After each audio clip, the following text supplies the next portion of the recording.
Hello दोस्तों, CSK academy में स्वागत है। आप लोगों को स्वागत है। मैं छोटन कुमार कुशवाहा आप लोग को स्वागत करता हूं। इस एकेडमी के माध्यम से हम लोग बेसिक से लेकर एडवांस तक मैथ, साइंस और इतिहास, हिस्ट्री से जुड़ी क्वेश्चन को पढ़ रहे थे। आने वाला समय में तो मैथ के तो शुरुआती दौर पे पढ़ रहे थे। NCERT कक्षा 10 शुरुआत किए थे। 1 से लेकर 3.1 तक क्वेश्चन बन भी गया था। चैनल का खासियत है कि जो भी पढ़ाई होगा उसको एकदम लाइन बाय लाइन आप लोग को वीडियो मिल जाएगा। और उसके बाद बिहार बोर्ड से जुड़ी जो भी एग्ज़ाम का जो मटेरियल होता है इस चैनल के माध्यम से आप लोग को प्रोवाइड करा दिया जाएगा, कराया जा रहा है अभी भी। इस चैनल की खासियत है, देखिए अभी आने वाला समय में आप लोगों को करेंट्स और इंटर के हिस्ट्री का क्वेश्चन लाइन बाय लाइन सिलसिलेवार से जो इंटर में भी आपको मदद करेगा और सभी प्रतियोगी परीक्षा के लिए अति आवश्यक होगा। आज का जो पार्ट है वह है आधुनिक और सारणी के बारे में सीखना है, जो बिहार बोर्ड में डायरेक्ट 2 से 5 नंबर क्वेश्चन इनमें से डायरेक्ट आ जाएगा। सिंपल है, दम नहीं है। 1 से 2 बार वीडियो देखिएगा, पूरा समझ में आ जाएगा। और आगे कॉम्पिटिटिव एग्जाम के लिए तो सोना में सुहागा है। आगे देखिए, यहाँ पे शुरू करते हैं हम लोग। देखिए सबसे पहले ये आवर्त सारणी है। तो आवर्त सारणी में यह जो आवर्त सारणी है वो आधुनिक आवर्त सारणी है। हम लोग को 2 आवर्त सारणी पढ़ना, एक आधुनिक और मेंडलीव का। तो आधुनिक आवर्त सारणी में सबसे जो पहला क्वेश्चन जो डायरेक्ट एग्जाम में पूछा जाता है वह है कितने समूह होते हैं और कितने आवर्त होते हैं।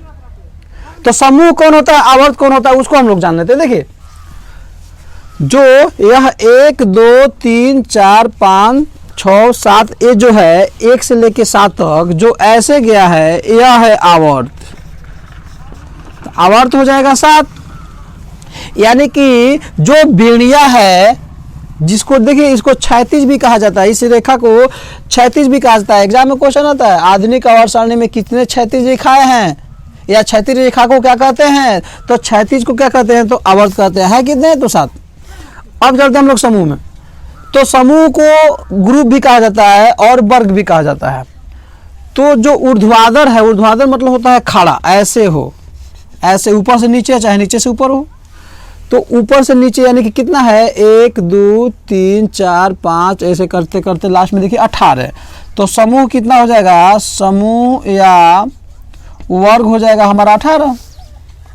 यह डायरेक्ट क्वेश्चन एग्जाम में आता है कि आधुनिक आवर्त सारणी में कितने समूह हैं, तो 18।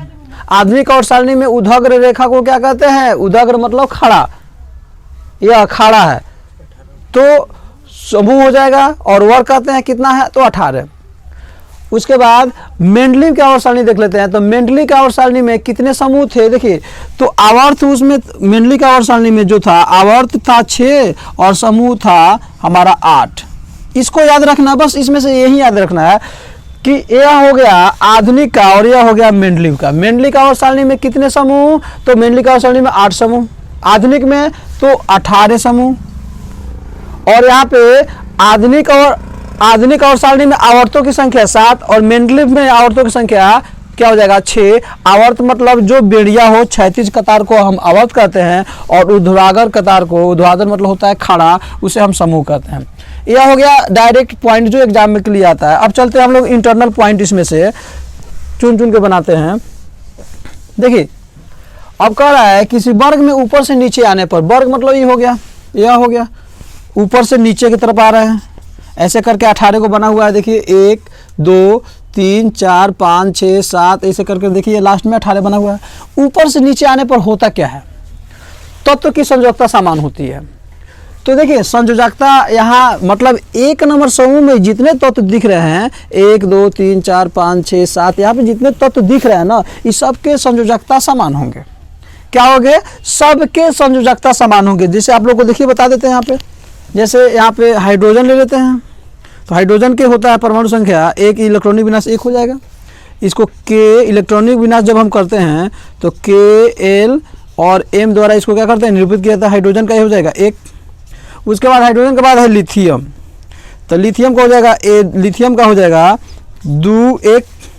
लिथियम के बाद है सोडियम। सोडियम का हो जाएगा, सोडियम का होता है 11, इसका होता है 3, तो ये हो जाएगा 2 8 और यहाँ पे सिंपल हो जाएगा हमारा 1।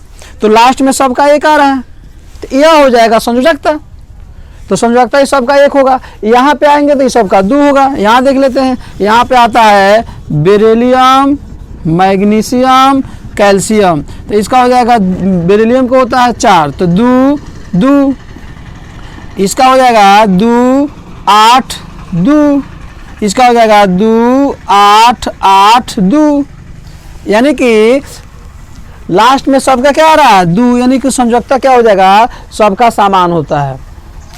अब आगे चलते हम लोग, विद्युत धनात्मकता बढ़ती है। देखिए यहाँ विद्युत धनात्मकता, तो लिथियम, सोडियम, पोटेशियम, इसमें सबसे ज़्यादा धनात्मक कौन होगा, तो पोटेशियम होगा, क्योंकि ऊपर से क्या कर रहा है, ऊपर से नीचे आने पर, ऊपर से नीचे आ रहे हैं, तो लिथियम, सोडियम और पोटेशियम ये सबसे ज़्यादा धनात्मक ही होगा, उसके बाद ही होगा, उसके बाद ही होगा, उसमें इसमें चलेंगे बेरिलियम में, इसी तरह से होगा। अब धात्विक गुण बढ़ता है। देखिए ये जितना तत्व दिख रहा है ना, ये वाला, ये येलो कलर का ही, ये सब धातु होते हैं। तो धातुओं की क्रियाशीलता यहाँ पे दिया है, धातुओं गुण बढ़ता है। लिथियम, सोडियम, पोटेशियम ये क्या है, ये धातु है, तो ऊपर से नीचे आएंगे तो क्या होगा, बढ़ते जाएगा, यानी कि सबसे ज़्यादा इसका क्रियाशीलता होगा, इसमें गुण इसका ज़्यादा होगा। बेरिलियम, मैग्नीशियम, कैल्शियम में कैल्शियम के गुण बेरिलियम और मैग्नीशियम के अलावा अतिरिक्त ज़्यादा होगा। धातुओं की क्रियाशीलता बढ़ती है। देखिए सबसे ज़्यादा क्वेश्चन जो एग्जाम में आता है वो आता है ये वाला, धातुओं की क्रियाशीलता। एग्जाम में डायरेक्ट इससे क्वेश्चन आएगा ही आएगा। धातुओं की क्रियाशीलता क्या करता है, तो बढ़ती है। अब देखिए मैं यहाँ पे लिथियम ले लिया, उसके बाद सोडियम ले लिया, उसके बाद पोटेशियम ले लिया। अब क्वेश्चन एग्जाम में आता है, देखिएगा खूब ध्यान से, इनमें से कौन तत्व या इनमें से कौन धातु सबसे अधिक क्रियाशील है। तो ऊपर से नीचे आ रहा है तो बढ़ रहा है, यहाँ पे आ रहा है तो क्या हो रहा है, बढ़ता है, तो ये सबसे ज़्यादा क्रियाशील ही होगा।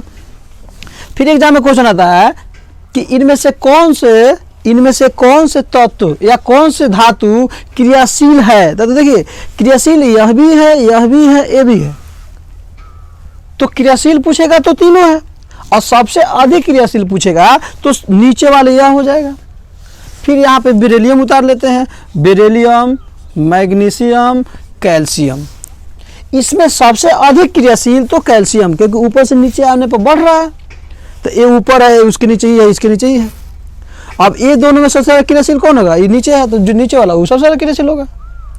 तो आप लोग को एग्जाम में ये इसको याद रखना है, ये 3 गो और ये 3 गो, इसी से क्वेश्चन एग्जाम में आता है। 10th लेवल से इससे ज़्यादा नहीं आता है, और आगे के लिए तो अब पढ़ लिए तो इससे आगे ही बनता है। अब उसके बाद चलते हैं किस आवर्त में, बाएं से दाएं तरफ जाने पर, तो ये हो गया समूह का काम। अब चलते हैं आवर्त। आवर्त मतलब होता है क्या, क्षैतिज माने ऐसे बेड़िया। तो संयोजकता 1 से 4 होती है, पुनः घटकर 0 होता है। देखिए ये पोटेशियम है, कैल्शियम है, स्कैंडियम है, या यहाँ पे सोडियम है, मैग्नीशियम है, और यहाँ पे एल्युमिनियम है।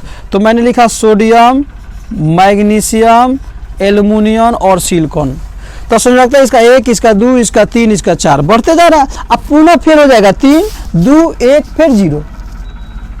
जैसे यहाँ पे फिर इसका कितना हो जाएगा 3, और यहाँ पे 3 2 1 फिर इसका 0 हो जाएगा।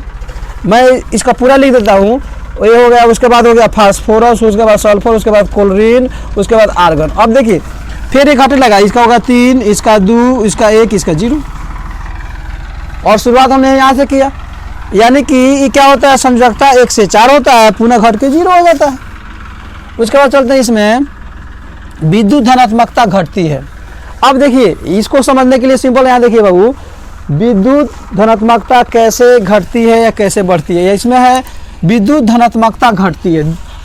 तो विद्युत धनात्मकता मैंने ले लिया पोटेशियम और कैल्शियम, तो सबसे ज़्यादा विद्युत धनात्मकता किसका होगा, तो इसका होगा, इसका कम होगा, क्योंकि इधर जाने से क्या हो रहा है, घटता है। इधर जाने से क्या हो रहा है, तो घटता है। अब धातुओं की क्रियाशीलता भी घटती है। तो अब देखिए क्वेश्चन एग्जाम में पूछा जाता है कि पोटेशियम और कैल्शियम में सबसे ज़्यादा क्रियाशील धातु कौन है। तो अब खूब ध्यान से देखिएगा, तो पोटेशियम कहाँ है, तो बाएं, और दाएं तरफ हम चल रहे हैं तो घट रहा है, तो सबसे ज़्यादा ई होगा और सबसे कम ई होगा, इन दोनों में। देखिए दोस्त, क्या होता है कि एग्जाम में क्वेश्चन डायरेक्ट आता है, इनमें से कौन क्रियाशील तत्व है, कौन क्रियाशील तत्व नहीं है, कौन सबसे अधिक क्रियाशील तत्व है, कौन क्रियाशील धातु है, जो अभी मैं आप लोग को इसे 1 नंबरिया क्वेश्चन कैसे बनता है आप लोग को अभी कंफर्म समझा देता हूँ। देखिए अब हम लोग चलते हैं एग्जाम में इसे क्वेश्चन बनता कैसे है और इसके बारे में और सीख लेते हैं।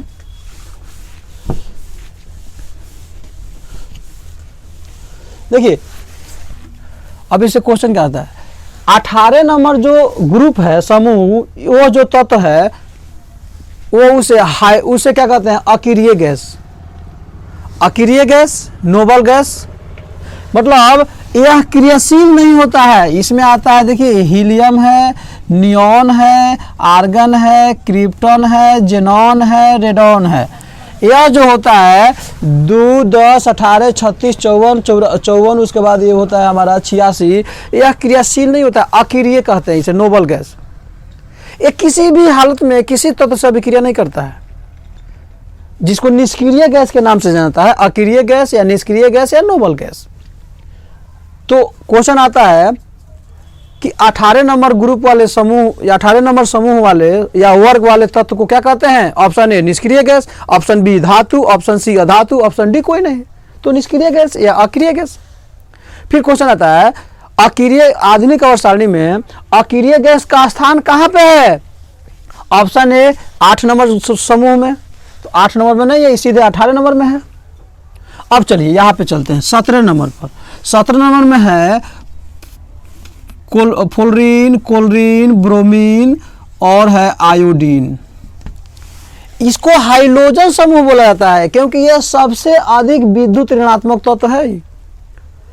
हाइड्रोजन समूह किसको बोलते हैं, एग्जाम में डायरेक्ट क्वेश्चन पूछा जाता है दोस्त कि आधुनिक आवर्त सारणी में हाइड्रोजन समूह के तत्व को किस नंबर पे आते हैं, तो 17 नंबर। 17 नंबर समूह वाले तत्व को क्या बोला जाता है, तो हाइड्रोजन समूह। यह सबसे अधिक विद्युत ऋणात्मक तत्व होते हैं, ये सबसे अधिक विद्युत ऋणात्मक तत्व होते हैं क्योंकि इनके बातम कक्षा में 1 इलेक्ट्रॉन की कमी होती है और यह पूरे भरे होते हैं। 1 इलेक्ट्रॉन की कमी होती है तो अष्टक पूरा करने के लिए बेचैन होते हैं। अब बेचैन देखिए, मान लीजिए किसी लड़का का नंबर मैट्रिक में 299 आ जाए या कंपटीशन में 1 नंबर से छट जाए, उसका सिलेक्शन रुक जाए 0.1 नंबर से या 1 नंबर से, यार वो कितना बेचैन होगा। 1 नंबर से फर्स्ट डिवीजन छूट गया, 10,000 रुपया गया उसका, लड़का या लड़की हो, या इतना पॉइंट से सिलेक्शन छूट जाता है। मेरा दूधू में छूटा हुआ है 1 नंबर, इतना नंबर से सर्विस वाला सिलेक्शन, तो यार बेचैनी ज़्यादा होती है। 5 नंबर से छूट जाए तो कोई दिक्कत नहीं है।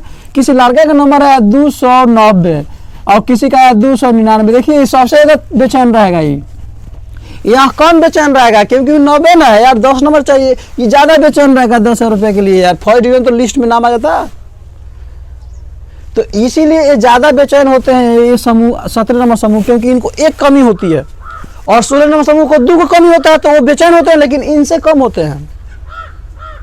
मान लीजिए 3 को दोस्त है, यहाँ पे देखिए एक का नंबर है 298, दूसरा का है 299 और तीसरा का है 300 और फर्स्ट डिवीजन के लिए 300 अंक निर्धारित है। तो इसमें से तीनों में से सबसे ज़्यादा बेचैनी होगा है तो बिंदास है, 300 आ गया भाई सीताराम। यह जो थे कम, इससे कम बेचैन होंगे, यह सबसे ज़्यादा बेचैन होगा जी। और किसी का मान लीजिए 302 आ गया, ये क्या नो टेंशन यार, 300 प्लस हो गया ना, कोई दिक्कत नहीं। फर्स्ट डिवीजन की श्रेणी में आ गया, 10 रुपये मिलने वाला है। सर्विसमैन में मान लीजिए 70 नंबर चाहिए सिलेक्शन के लिए, किसी का है 69.81%, किसी का है 70.12%, तो ये तो बिंदास है यार, ये सबसे ज़्यादा बेचैन होंगे। एक और दोस्त है जिसका नंबर है 65%, तो सबसे ज़्यादा बेचैन तो हाई होंगे यार, क्योंकि इनको यार 0.19% से छूट गया है, मतलब 1/5 कह सकते हैं आप, उतना अंक से छूटा हुआ है सिलेक्शन उसका, तो वो बेचैन रहेगा। इसीलिए इसका 1 कम रहता है। 72 कक्षा में इलेक्ट्रॉनिक विनाश करते हैं तो यह क्या होते हैं, बेचैन होते हैं। और यह लोग 1 देने वाले होते हैं तो ये बिंदास होते हैं। तो अब देखिए, जो लेता है उसे अधातु कहते हैं और जो देता है उसे धातु कहते हैं। यह जो जितने हैं सब देने वाले हैं, या 1 देंगे, 2 देंगे, 3 देंगे, या लेने वाले हैं, किसी भी परिस्थिति में लेंगे, इसलिए अधातु है। ये भी 2 लेंगे, 2 लेंगे, 3 लेंगे।